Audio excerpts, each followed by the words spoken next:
यजन संपन्न हुआ। आज माघ अमावस्या है, मौनी अमावस्या। जो लोग स्नान करें तो मौन स्नान करें और गंगा जल थोड़ा सा अपने घर में ही अपने जल में डाल करके, गंगा जल पहले बाल्टी में डालें, उसके बाद में उसमें जल और मिलाएं, तब गंगा जल बनता है। उसका नियम यह है। आज ये निवेदन करना चाहता हूं कि शास्त्र हमें दृष्टि देते हैं, केजी से लेकर के पीजी तक कहीं पर भी शास्त्रों का अध्ययन नहीं। शास्त्र से को अध्ययन करने से, शास्त्रों के अध्ययन करने से, ऋषि मुनियों द्वारा प्रणीत हैं, उनका अध्ययन करने से बुद्धि का विकास होता है, बुद्धि विकसित होती है।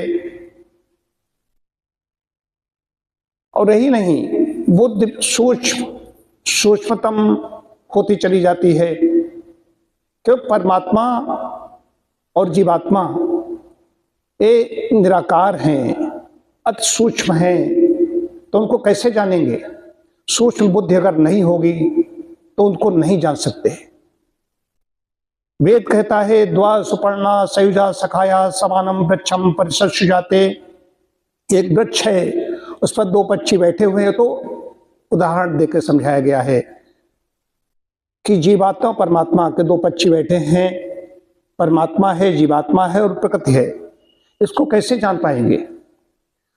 हम जो ज्ञानार्जन कर रहे हैं, जो शिक्षा ग्रहण कर रहे हैं, उससे स्थूल चीजें दिखाई देती हैं। एक कुटी बनी हुई है, पेड़ हैं, एक डॉक्टर साहब बैठे हैं, दीपाली है, ये कुर्सी है, एक कायाकल्प है, ये सब दिखाई देता है। मोटी मोटी जो चीजें, कहना का प्राय है, कुछ चीजें देखनी चाहिए, वो भी कुछ चीजें नहीं देखनी चाहिए, वो ज्यादा दिखाई देती हैं कि कम अक्ल कम है, बुद्धि मोटी है, बुद्धि सूक्ष्म नहीं है। ये बुद्धि जितनी ज्यादा शार्पनेस होगी तो शास्त्रों से होगी। हमने देखा केजी से लेकर के पीजी तक, अब इन्हें पीएचडी तक जो ज्ञान दिया जा रहा है, वो हमें स्थूल चीजें दिखाई देती हैं, भौतिकवाद की ओर बढ़ रहे हैं। एक ओर हम नहीं जा रहे हैं, और इसीलिए लोगों को शांति नहीं मिल रही है, सुख नहीं मिल रहा है, चैन और आनंद नहीं मिल रहा है। तो हमें इस ओर ध्यान देना पड़ेगा।